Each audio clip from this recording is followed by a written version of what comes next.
Welcome to the 5th episode of VS Tomorrow 2017 Recaps from Reality TV Warriors, where the fun never stops. My name is Michael Armstrong, and joining me as always is a Canadian who is always on the lookout for something purple with a whip and gloves on it, Logan Saunders. Good afternoon. Good afternoon. I think slightly behind the scenes, we have taken a little bit of time since recording episode 4, so we're nice and refreshed at least, I would say. Yeah, nothing refreshes you like talking about Jeroen's boot episode. Who? I'm glad we finally got to this, because as I alluded to last week, Logan has been putting Jeroen last in his suspicions every single week because he knew Jeroen wasn't the mole. It's the one spoiler we've actually been talking about on the Oregon podcast. We've finally got to the episode where Jeroen goes home and Logan has no advantage anymore. What's funny is that Jeroen, who everyone jokes about as being super unmemorable from his original season, really goes out in a very unmemorable fashion.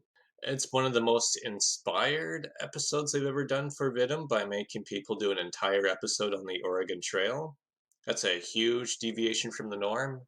Usually, when they do that, it means there's a terrible twist involved. If you look at recent seasons, usually means there's going to be a double boot or a double boot and a double exemption right at the end of the game.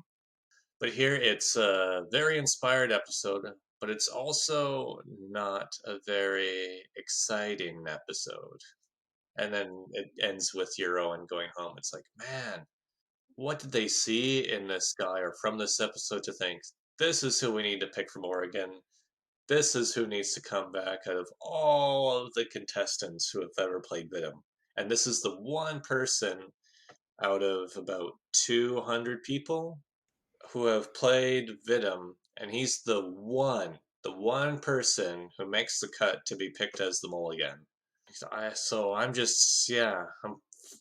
thought there'd be something a bit more to Jeroen that maybe people overlooked and we'd figure out during this Oregon rewatch, but no.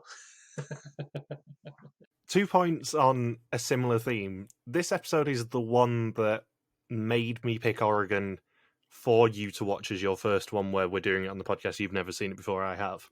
Because this is the most heavily themed episode I think they have done in 10 years easily. They've never gone for a theme like this.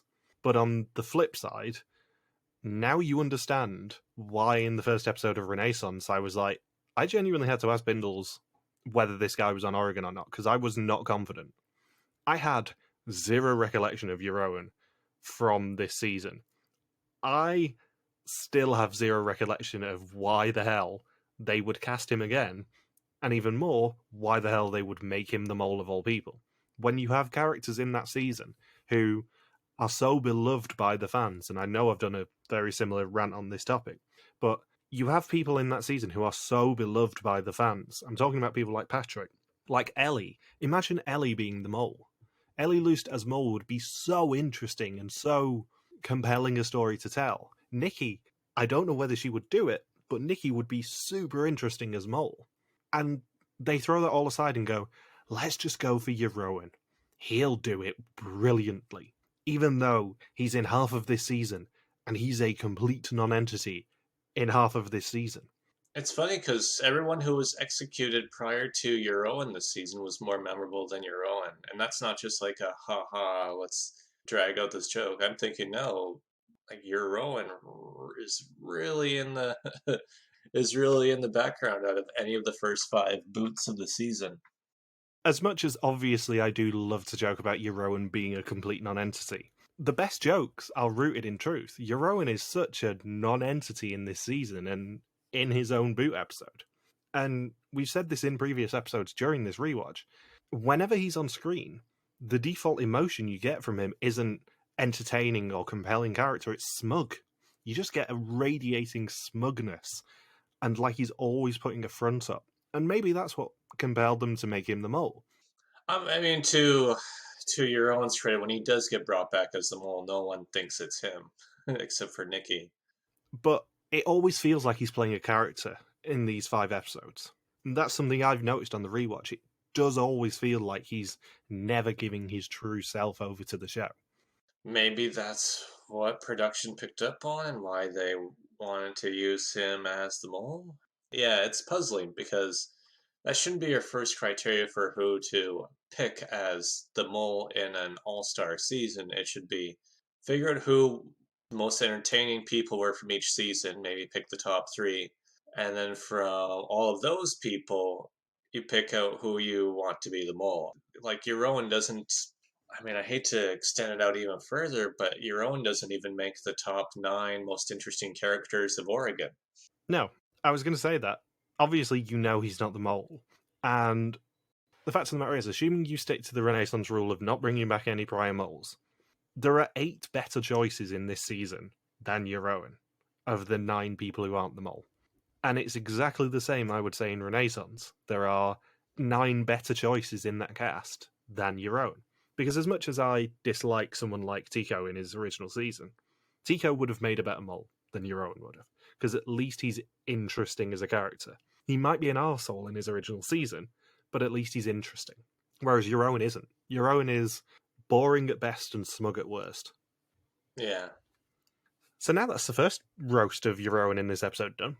We do have some parish notices from episode 4, which was that about a day after we recorded episode 4, Bindles did send me a message saying, given we were talking about how many F grades he'd given out in relation to this episode, he's given out 22 F grades in the most recent version of his challenge guide, at least as of recording. I don't know whether he's going to release the next version before this comes out.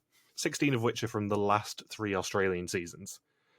And the non-Australian ones are Vidum 13's Cockpit Flyer Challenge, which is, a rubbish one, to be fair. The Vidum 16 Monastery Challenge that ruined the season. The Hay Bale and Rifle Challenges from this episode and the last episode. America 4's Eat All the Leftovers Challenge, and America 5's Underpants Run. Those are the 6 non-last 3 Australian season F grades in Bindle's Challenge Guide. And something else that I did forget until I was actually editing episode 4, Sigrid didn't attend the reunion. And they give absolutely no explanation in the reunion as to why Sigrid didn't attend. And my presumption after last week's episode was she must have still been properly heartbroken and not wanted to face these people. Oh, yeah, because she was a super fan, right? Yeah, she was absolutely devastated when she went home, and then she doesn't attend the reunion. She's one of the very, very, very few people who doesn't attend a Vidum reunion, even when they're on the season. To put in perspective, Jean-Marc, who quit in the middle of the second episode of Vidum, Georgia, he even made it to his reunion. Yeah, the next person who doesn't attend a reunion is Johan, and that's because he got COVID. I was about to say, I'm like, yeah, all I can think of is Johan's the only absence since then. But no one's ever voluntarily skipped out other than Sigrid since then, right? Not since then, no. I guess, I mean, the only explanation that makes sense is that she was still just completely, just emotionally distraught that she went home so early from Vidum. She was the first person in 8 years not to attend the reunion. Meanwhile, on Survivor, that happens almost every season now. And in fact, she was only the second person ever not to attend the reunion voluntarily. So, yeah, she must have still been very, very upset at whoever she was upset at. I'm assuming Joachim. That's a bit awkward for the cast to try and work through, I guess. Yeah, but I did check after I realised that, and they don't explain it in the reunion. It's just, sadly, Sigrid couldn't be with us today. But I forgot that when we recorded episode 4. I remembered it and then went back to the list to see whether I was right in my instinct that she didn't attend, and yeah, I was right. She didn't attend. So previously, the final 6 began their trip through the Wild West and not to Idaho as Diedrich suspected. They faced cowboys to try and not get lassoed, but their bet that Thomas would make it was incorrect, losing them money. At a cattle auction, they raided the pot for 3 yokers, much to Jeroen's disgust, before Sigrid and Joachim both tried to get a bond with Emanuela, which sent Sigrid home. And Sanna opens the episode by saying she doesn't understand why she's still in the game. She voted for Sigrid all 4 times and survived at the test. And then we get what is now a traditional scene of Emanuela eulogizing whoever went home last episode as her latest bond partner to go. Joachim says that it was a horror scenario, their bond was good until he doubted her. He made a bond with Emanuela, which was stupid, and Emanuela ran to Sigrid, and the bonds came between them. He's afraid that Emanuela convinced Sigrid that he is the mole. Art says it's halfway through the game, but essentially a restart for the season. The pot went up in smoke, and a second suspicious person in a row went home. Is the mole invisible, or is this group just blind? Maybe a historic journey will enlighten them. Back to basics on the Oregon Trail. And the episode title is Reins in Hand, which I believe may be one of the titles of a film in your collection. And it is day 9 on Battle Mountain, and Art meets them by some horses and carts. Jeroen says that they all assumed that if they were doing Wild West as a theme, they would do something with horses and carts. No one can handle horses, but Sigrid could have, as we learnt last week, and she was very excited by the presence of horses. Art tells them that they've got till 1:30 the following afternoon to complete a 16-kilometre stretch of the 3,200-kilometre Oregon Trail. Along the way, they can earn money for the pots, which they will need, and he says he will see them in the Promised Land. And I've done a bit of research, and the irony is the Oregon Trail actually ended up in Oregon City, where they were in episode 2. They could have absolutely avoided roughing it and camping for a night here. They could have literally just gone to Oregon City, because that's where it ended. Interesting. And the first pairs in the carts are Emanuela and Sanna, Jeroen and Thomas, and Joachim and Diedrich. Jeroen says it's part of his plan with Sanna. She'll keep an eye on the women, or woman at this point, and him the men. And he says he doesn't suspect Thomas, so they can just spend some quality time together. And he says he's surprised that they have to drive their own carts. And it is very noticeable in this episode, even if you didn't know Jeroen was going home. He narrates a lot of this episode. And he's a bad narrator in a lot of this episode. Yeah, he gets a slight uptick in airtime. It's like, I think this is Jeroen's farewell. I think it is as well. I mean, you can imagine that had 2021 Michael been watching this episode without knowing that Jeroen goes, there would have been fireworks going off when I watched this episode. It's the same. You just don't have to draw anything on the sand. I would have been starting a campaign to get Ding Dong the Witch is Dead in the UK charts again. As soon as he's out of this game. So just as Diedrich says that he needs a physio, they see their first challenge. Each of them received a 22mm gun and has to shoot 6 targets at a distance. Each of them has 20 bullets, and each hit on the bullseye of a target is worth €100. Did you enjoy this challenge? It's not the easiest one to follow when watching, because all they say is, well, we can't tell who hit the target and who didn't. And then I'm thinking, well, does the audience get to know? No? Okay. I don't even think they mentioned this in the reunion, who actually scored on this challenge. Yeah, it's just like, Art comes out and says, how many targets did they hit? 6. 6, yeah. So Art comes out and says, oh, you hit 6 targets. Here you go. Here's €600. Everyone celebrates. It's like, well, can we find out who hit the targets? I don't understand why that has to be kept a secret, not just from the players, but from the audience. For a challenge that potentially has the largest pot amount ever put into a pot on Vidum, this is just a mess. Like, if you're doing the follow the money theory, there's absolutely no way you can do it with this season because of this challenge. Yeah, because it's a complete mystery. Did the same person hit all 6 targets? Did all 6 of them hit one target? Who hit what? So it's not really, so it's an interesting concept for a challenge, and inspired while doing the Oregon Trail to set up something like this and really go in with the whole old school pioneering theme. But you gotta tell us the results of the challenge. You can't just say, oh, yeah, so you guys did this activity and you guys hit 6 targets. Nobody will get to know the details ever. Here you go. It's a rare combination of a challenge that is both opaque to actually watch as a viewer and completely impossible to follow as a viewer. And it doesn't look particularly fun. I know Sanna does say that she's fairly left-wing and a pacifist, but really enjoyed the shooting. Yeah, but enjoyed the hell out of those guns was her exact quote. Yeah, I'm not entirely sure that this was what they'd hoped they would be doing in Oregon. Yeah, and then Jeroen says, I thought we hit the target, but given my experience with this group on the auction, I wouldn't bet too much. But it's like, well, you hit 6 targets. Who hit them? Who hit them? I mean, if you're going to do something like a prosperity-themed challenge on the Oregon Trail, make them pan gold or something. At least that's reasonably visually interesting. Or easier to follow, if nothing else. I don't know. Well, the one thing I can think of for why they didn't share the results is maybe one person hit 2 targets, 4 people hit 1 target, and the mole was the one to hit 0 targets. And they said, well, if we reveal the results, everyone's going to know who the mole is. It's only €100 difference, though. They could just be cack-handed. Yeah, unless they just want, I don't know. That's the best theory I have for why we didn't get to know what happened. Why it's like, oh yeah, They may as well have not aired the challenge at all. That's how much of an impact it had. I know in the past few episodes we've been going, this is a complete filler challenge, just yada yada it through. But this is a complete filler challenge. There is nothing for us to say about it.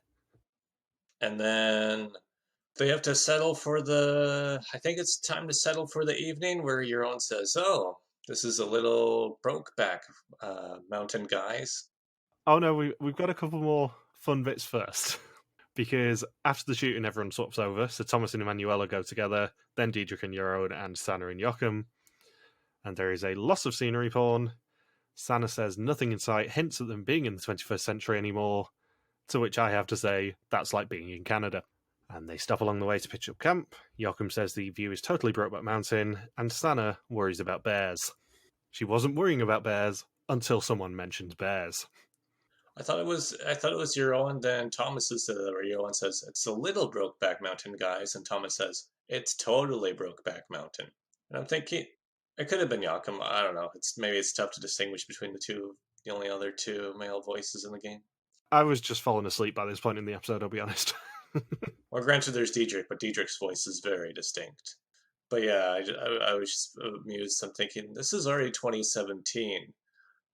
Brokeback Mountain wasn't exactly a topical reference anymore. Because I remember that in university where we had to read the Brokeback Mountain novella in my, I think it was in a film studies class. We had to read it. So this would have been fall of 2009 or spring of 2010. So just imagine fast forwarding 7 or 8 years later and it's still being referenced.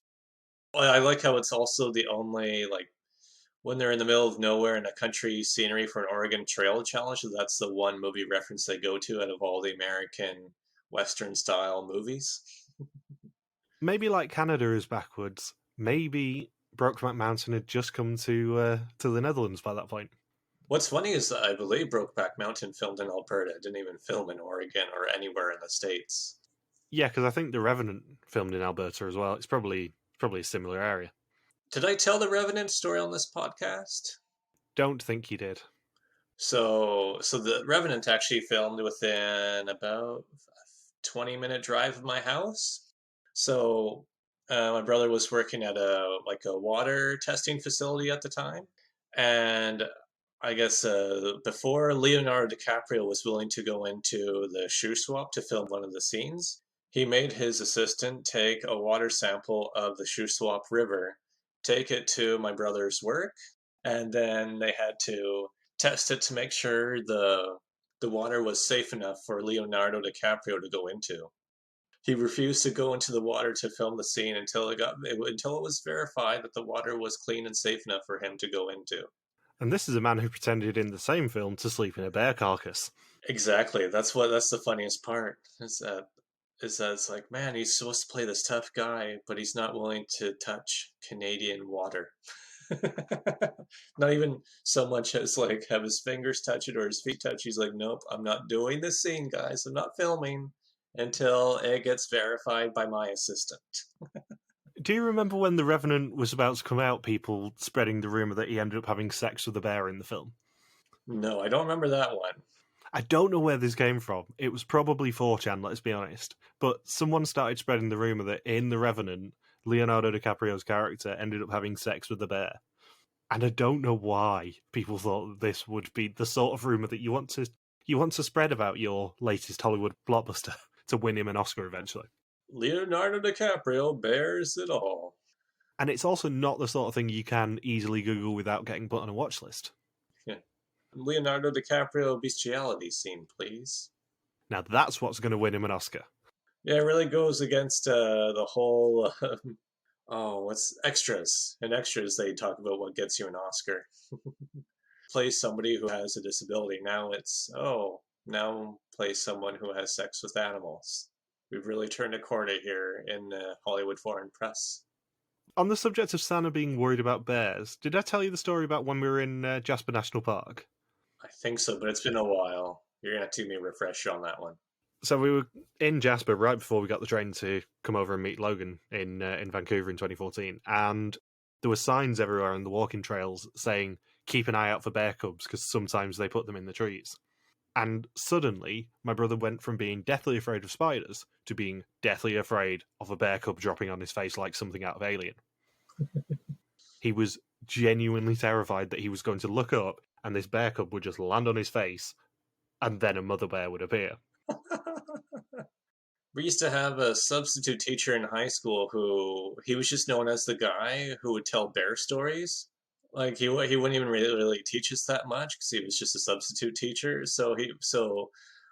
He just became like we only had him in like grade 8 and 9 about I think probably about 4 times we had him, and then just every once in a while it's like, oh, you guys want to hear a bear story? And I was like, sure, sure, because no other teacher tells bear stories. No one just randomly camped before they became a teacher, so you would just tell bear stories, and then all these other teachers would just be shocked because we'd be mentioning this guy in like the 11th and 12th grade, like, oh, yeah, we're going to avoid having a substitute teacher. And they're like, well, if we get a substitute teacher, can we get the guy who just never stops talking about bears? And they're like, who the hell is the bear guy? So we had to explain to about 4 or 5 different teachers that there was a substitute teacher who had come in to the 8th and 9th grade school classrooms. And at the start of class, at the end of class, and if things got boring in the middle of class, he would just be like, oh, you guys want to hear a bear story? And then he would just tell us like a 5-minute bear story. I just genuinely love how we are now talking far more about bears as a topic than we are about this Vidum episode. About your own mood episode, it is more interesting because my notes are few and far between here. On average, I have about 4 pages of A4 as notes for these podcasts. I have 2.5 for this episode. I guess we get a lot of alliance chatter. Yeah, so Diedrich's obviously been watching Survivor because he says the most important thing is fire. Fire represents your life. When your fire's gone, so are you. He says you can make food and keep the animals away, and it is therefore a priority. Thomas loves the outdoors because he was a scout for 13 years, and Sanna is very disappointed that they actually have to make their own meal because she's obviously used to catering. Emanuela then pulls Joachim aside for a bond catch-up. He has a go at her for making a bond with Sigrid, and she told him right away that she'd speak to Sigrid. She says she knows a lot of people suspect him, and she knows it isn't him. She went kamikaze on Diedrich last test. He was swearing for all 30 minutes of the auction, and there was no need for him to be so scared. Joachim says he's sticking to Emanuela. She writes things down, and he doesn't, and he wants to use her and then beat her at the end, like that would be a likely scenario. And in the evening, they get a mail delivery on a horse. Each of them receives an individual envelope. And I'm 99% sure that the work bag the cowboy uses in that is the same as my work bag that I use for work. Oh, you could be in the Pony Express. I genuinely could have been in the Pony Express. It's very similar to that bag if it isn't the exact same one, but it looks identical. Inside his bag are 6 envelopes, numbered 1 to 6. Diedrich gets number 1, Thomas number 2, Sanna number 3, Joachim number 4, Jeroen number 5, and Emmanuel at number 6. What's funny when Emanuela talks about Diedrich saying she went kamikaze on Diedrich, she says, yeah, I watched him sweat for 30 minutes at the auction. I'm thinking, doesn't Diedrich normally sweat for 30 minutes at a time no matter what's going on? Yeah, I was going to say he looks very warm in that challenge anyway, because I don't think there was any aircon in that cattle shed. I think it was a very warm situation for him, made even worse by the fact that it was getting more and more stressful in that room. It's kind of understandable how warm he looked and how sweaty he looked, I think. So Sanna is told that on the right-hand side of the path the next day, she will find a yoker. If she can grab it without being caught, she will keep it. Emanuela gets the same one for the left-hand side, Jeroen gets the right-hand side one, and Diedrich gets left, and all 4 of them burn their envelopes. Thomas and Joachim, however, get notes saying that they can earn 2 yokers by making them themselves. They have to identify each other and make them without the other seeing what they're doing to keep the yokers. They have to look for a bag attached to one of the carts, labelled tools, as it contains the tools that they will need. And I must admit, I was watching this scene going, that's really weird, because I never remember it being Thomas and Joachim, I'll be honest. I always remembered this as being Thomas and Diedrich, and this kind of being the genesis of Thomas and Diedrich's friendship. Because we never really saw them as a pair before this episode, and they kind of become a pair from next episode onwards. And I'd always remembered this as being the genesis of it. Nope, it's Joachim. I like how they try to figure out who is the other person that has this. Eventually, it's Joachim who figures out that Thomas has this card because he realizes that Thomas is looking through all of the possessions, which will not be the last time Thomas does this season. Now, how do you think you would have dealt with getting this card? I guess just see if see if somebody else is digging through stuff like I am. I guess after about half an hour or so, you're going to figure out who the other person is. Do you think you would try and identify yourself to the other person, or do you think you would try and get two yokers on your own? Get two yokers on your own. You have to brand it on your own. Yeah, I mean it's all he's useful for. You have to sort of carve yoker-sized bits of flesh out of him and then brand those. No wonder he was not feeling well for the quiz. In 2 years' time, they were doing the open up the yokers to see if there's a price telling inside. In this season, they do the open up your competitors to brand yokers on them. But yeah, I feel like I would probably try to just do it on my own. If I thought I could get away with doing two of them on my own, I probably would. Yeah, I think as a first port of call, I would be trying not to pair up with anyone.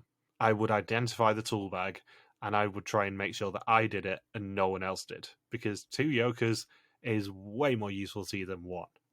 One yoker you can take or leave, especially after last episode, especially if it's going to cost €3,500 from the pot. Two yokers become more useful if you play them right. So, after everyone goes to bed, Thomas wakes up Joachim. They have to put the branding iron in the fire and then burn their own yoker symbols into the wood to be able to create them. They do it without being caught, and when Thomas returns to his bed, Diedrich was sitting straight up. He either saw everything or nothing. And they wake up on day 10. The confessionals don't have the traditional black background, which is a very rare thing for Vidum now. They love to pretend they're always in the same place. Yeah, I noticed that too. I'm like, oh, the background slightly changed. I guess they didn't have the same green screen. Now, they didn't do them with the green screen. They usually have one green screen room in every accommodation, I think, and just pretend that they're always in the same place. But instead, we get Diedrich, Sanna, and Jeroen in a slaughterhouse of some description, and Emanuela, Joachim, and Thomas in a cabin of some description. And they switch pairs on the carts again. Emanuela and Joachim pair up. She gives him a list of everything that Diedrich's done all season so far. Thomas and Jeroen and Sanna and Diedrich are the other pairs for day 10. Diedrich volunteers to walk alongside the carriage so he can see the yoker. Jeroen, of course being Jeroen, completely misses his intention and his yoker. Yeah, he's taking in the beautiful views. I have to say, this twist of trying to spot the yoker on the side of the trail is a huge dud because no one finds them. I love it so much because of how much of a damp squib it is. I love how this episode is such a waste of space and such a waste of time. And it's so Jeroen, this episode. Every twist they do in this episode just falls flat and it's beautiful. It's such a brilliant example of production trying something, and I'm giving them loads of praise for trying this and actually trying to make it brilliantly themed. But God, does it fall flat on them, and it's delicious. What's funny is we already had the carnival challenge where there was the claw game that we presume had a bunch of yokers hidden inside, and no one even touches that. And here we have another. Okay, let's give them another shot at obtaining yokers to make this thing more interesting. And other than Joachim and Thomas each branding their own yoker, what's funny is that even that didn't reach its full potential because they both thought, oh, maybe Diedrich saw us that night branding the yokers, but then it's very clear that Diedrich never saw them because it never gets mentioned again. So you're thinking, oh, maybe Diedrich's going to say something. Nope, that goes nowhere too. And then you're thinking, okay, now we've got four other contestants who have to try and fight over yokers that they see on a trail, but no one ever spots any. There's no presumption about the claw game. There's 22 yokers at least in that claw game that nobody spots. It's just brilliant. I think there's about 30 yokers in this entire season, and almost all of them are a huge fail. And it's wonderful. I love it when production goes wrong for them. I don't love it every season, but I love it just happening as a complete left field thing every single time in this season. What's interesting in that in Survivor and Amazing Race, they've always long established rules that if there's something that happens that has zero impact on the game, they won't. There's times where they won't even, where both shows won't even air challenges anymore if it's not interesting enough or doesn't have an impact compared to the other challenges, and they'll edit out a lot of scenes. Some of them are completely irrelevant. Here with Vidum, because it has a 1 hour running 60 minutes of airtime for every episode, it has a much more realistic scope, and you feel like things aren't intentionally edited out because we actually get to see these twists that end up going nowhere. We get to see the carnival game and repeated shots of the claw game with all the yokers inside that no one bothers to notice or go for. They really like to throw away time on that, and then here we get several minutes thrown away on this big scramble for these other four yokers that ends up going nowhere. A brilliant example of this is the driving around Portland with the instructions game. Production had set that up so that they can put money into the game, yes, but also they can put one of the major season clues in the game, which is the Miss Mole book, which we talked about a couple of weeks ago with Bindles. The fact of the matter is, these people mess up that challenge so much that they then have to find a convoluted way to still have Art show that book off. Yeah, like there was no reason for him to show those books, and you could also say that if this were one of the American reality shows, that challenge may get edited out completely. If it was a 40-minute episode, they'd probably be like, well, they didn't even get to the true part of the challenge, which was being in Powell's book, so why bother showing this challenge at all? Because really, they go nowhere. This season is so interesting from a production standpoint, and you kind of realize it when you get to this episode and everything just goes wrong for production. But it's so interesting a season from a production standpoint, and part of the reason I've wanted us to watch it is because of this. It's a case study on how everything that production set up goes wrong in some capacity. Every single twist that they try and stick into this season to keep it interesting and keep everyone on the toes completely falls flat on them. And it's brilliant to see a season go so wrong for production and them have to constantly scramble to fix it. It's wonderful. Obviously, you don't want it happening every single season because it'd get tedious and look like they're incompetent. But this one is so delightful that they'd been longing forever to do an America season. They knew exactly what challenges they were going to do, and then they get the left field things like nobody spotting the claw machine in the brilliant theme park laser game. Nobody doing anything close to competence in the driving around Portland game. Nobody spotting the Yokers here. And it just keeps happening. I don't think they anticipated that the auction would go for such a high amount of money, so then they have to scramble to try and actually give them a decent pot by the end of the season. It's that sort of stuff. If this were Czechia, they wouldn't even bother with trying to give them a decent pot. Oh no. But I think after the first episode, every single episode we have talked about so far has had at least one moment where something's gone wrong for production. And they're constantly scrambling to try and keep up and make the season work coherently. And it does by the end. But God, is it funny to watch on a rewatch and just go, they didn't plan on that happening every single week. It's a Charlie Brown season, basically, for production. Yeah. But it's brilliant for us to talk about. And we still have one more challenge to go, and this is perhaps the only good challenge, or the only challenge that's worthwhile for the whole episode. Yeah, I do actually quite like the rodeo poster challenge. Yeah, this one's good. So they find the second challenge along the way. This time Art's waiting for them. He tells them they are near the end of their path and can earn money here too. Behind him are 130 posters detailing the history of rodeo in the US. He's looking for one candidate with the gift of words, and after a game of Rochambeau, they decide to pick Diedrich instead of Sanna. Art apparently isn't familiar with Rochambeau. And he's given 10 posters, which will also appear in the field. The field ones do have text, his don't. He has to describe them to the others and get them to take envelopes from behind those posters. Each of the correct envelopes contains a piece of another poster where 2,000 euros is hidden. They have 20 minutes to bring in the posters. Sanna finds the first one with Cowboy Main Event on it. Thomas is second. His is a banner with purple stars and cowboy boots, a whip and gloves on it. Manuela goes third. Hers is mainly white with a red top and two small cowboy boots on the bottom. Jeroen goes fourth. Appropriately, he gets a setting sun and an oil drill. Joachim's is mainly red and orange with a bull being ridden. He struggles and just takes a random one. And Jeroen says he thought Diedrich was clear, like a radio announcer, and he would know. So it's weird that Joachim couldn't work it out. Sanna goes for the sixth one. She's looking for a bull's skull, a cowboy hat, and a banner. Thomas's one is mainly brown with an angry bull and lots of stars. Emanuela does the eighth one. She's looking for a poster with a man lassoing on a horse. She doesn't think there was any molding in this challenge. Jeroen gets a very artsy poster. His is lots of black with a red drawing, a prancing horse, and an American flag. And then Joachim is up last. He also doesn't think anyone mold, and he's looking for a white and blue poster with a cowboy hat and a horseshoe. They open the envelopes to build the poster for Diedrich's find. Once they staple it on the board, Diedrich has 2 minutes to find it using their instructions. Thomas has an empty envelope, so one of his was wrong. He finds it quickly and earns €2,000 to the pot, which nearly triples it. Your notes were pretty much identical to my notes for the challenge. There isn't too much to write about, but I did really like this challenge. Yeah, this is actually a challenge that works. The shooting challenge does not work as a concept, I would say. And you have the mystery of why didn't Thomas find that one envelope? Why was Joachim frustrated with Diedrich's instructions when everyone else thought they were really good? And then the extra suspense at the end of, oh, are they actually going to earn money in the pot when Diedrich opens up that final envelope?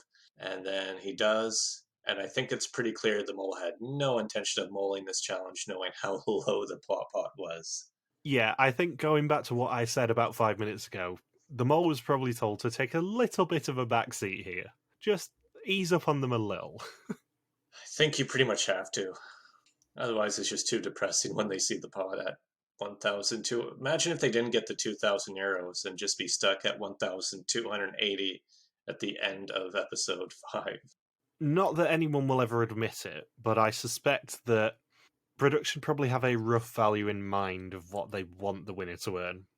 And as a general rule, they tell them all to back off if they're getting nowhere near it and it's not likely. I like how that, not tradition, etiquette? Would etiquette be the right word for like what production should do in regards to what number the pot should be? Yeah, etiquette's a word I would use. Yeah, almost like pot etiquette of like, okay, don't torment the contestants too much and have a really low pot. I mean, after Georgia, of course, that rule is kind of going to go out the window, or at least the number they have in mind gets a lot lower. But here, I think between just letting people try to fire as many bullets at targets as they could, and then here where they have plenty of time to earn the €2,000, I would say production was thinking, we got to make sure they earn some money before the end of the season. Or if you're going to sabotage, it's got to be it can't be these all or nothing challenges. It's like if there's a choice between them getting nothing or €2,000. No, I'm also going to guess that they were hoping more targets would be hit during the gun challenge. I don't think they're expecting 6 out of 120 bullets to hit. Yeah, I don't particularly know whether anyone in this cast has experience with 22mm guns. Yeah. So maybe they thought just by luck, maybe they'd get like 20 targets and really ramp up the pot. But since only 6 out of 120 bullets hit, they're like, okay, gotta make sure that they get these €2,000 and have pretty much as much money as they did at the end of episode 1. Yeah, they're on 2,500 at the end of episode 1. Yeah, so maybe after the first challenge of episode 2, they're at about €3,000.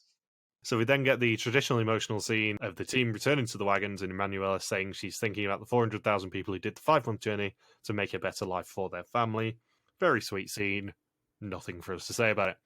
They meet up with Art, who tells them that they survived the 16 kilometres without getting dysentery. They hit the bullseye 6 times, earning them €600 of 12,000 for the pot from the shooting challenge, 2,600 of 14,000 for the episode, and 3,880 of 38,250 for the season so far. And they also made it just in time for test and execution. So it is now time for the test. 20 questions on the identity and actions of the mole. Whoever knows least goes home, except for the mole who can never go home. And Thomas and Joachim have each made a joker.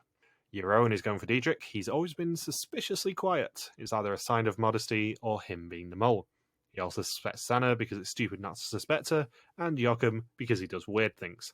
Joachim says if it goes well, he'll go straight to the finale. He decides not to play his joker and saves it for later. Thomas says he didn't see anything weird. He's just sticking to his usual suspects and plays his burned joker. Sanna says it's strange not to suspect Emanuela, but for the first time all season, she suspects a man. Emanuela suspects Diedrich. If it wasn't for the lying game, she would have trusted him completely, but she can't forgive him for his deception. Diedrich says Joachim is unsuspectable. He makes so many mistakes, but you just forgive him. That is a great quality as a mole. Art says that 3 women have gone in a row. Diedrich can tell them the odds of them not making 4 in a row if they survive the execution. Diedrich is first, and him and Sanna and Emanuela all get green screens before future top 5 Dutch mole of the past 4 years, Jeroen, goes home, and everyone in 2021 claps and cheers. And I mean, his goodbye is really emotional. I cried at least 5 times saying goodbye to Jeroen. Oh, sorry, no, I didn't. I didn't take any notes of him saying goodbye to Art at all because he said nothing relevant in the slightest. He said, there were a lot of questions I didn't know the answer to. Every day was a new film, and I had a main role and can't remember everything we did. And then only Sana's the only person who's upset. She says, everybody was allowed to go except Jeroen. I will now take that pot in the name of Jeroen. I know we said this a lot last season, as in Georgia, but there's so much of this episode's ending that is basically just other people eulogizing Jeroen because he's such an irrelevant character to the season. Like, we see far more of Sana eulogizing him and his effect on her as a person than we do of Jeroen saying goodbye.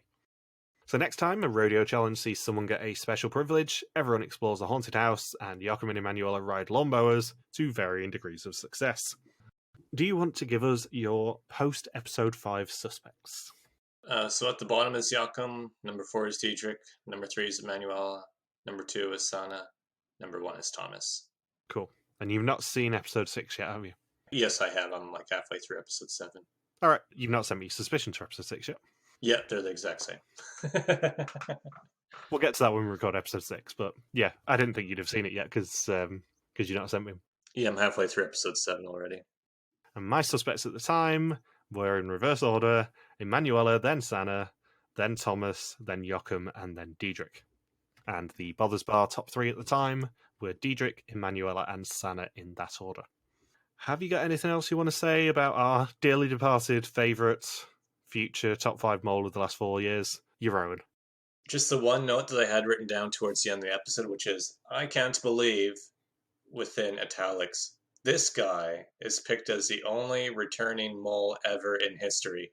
Nobody else on the planet has had this role, except maybe in like a fan-made game of the mole. But he's the only one on the entire planet Earth who has been an official version of the mole, where he is the contestant one season, then comes back as the mole in another. None of the other 7 billion people on this planet can say they've done that.